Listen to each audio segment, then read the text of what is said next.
मैं किसकी औरत हूँ? कौन है मेरा परमेश्वर? किसके पाँव दबाती हूँ? किसका दिया खाती हूँ? किसकी मार सहती हूँ? ऐसे ही थे सवाल उसके।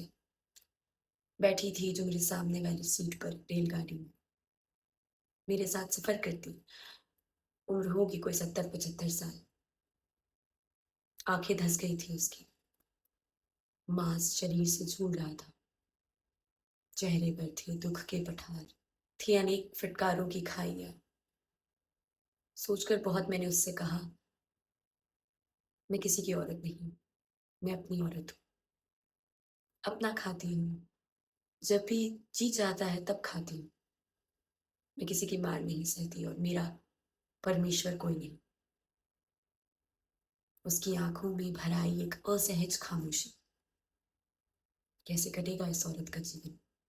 संशय में पड़ गई मैं, समझते हुए सभी कुछ।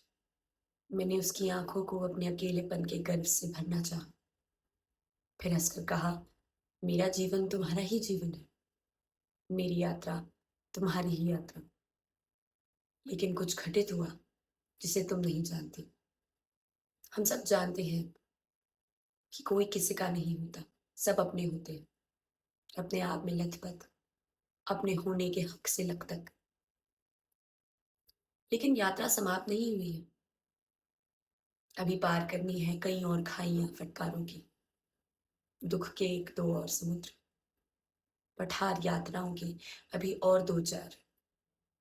जब आखिर आएगी वह औरत जिसे देख तुम और भी विस्मित हो आओगी, भयभीत भी शायद, रोगी उसके जीवन के लिए फिर हो सशंकित।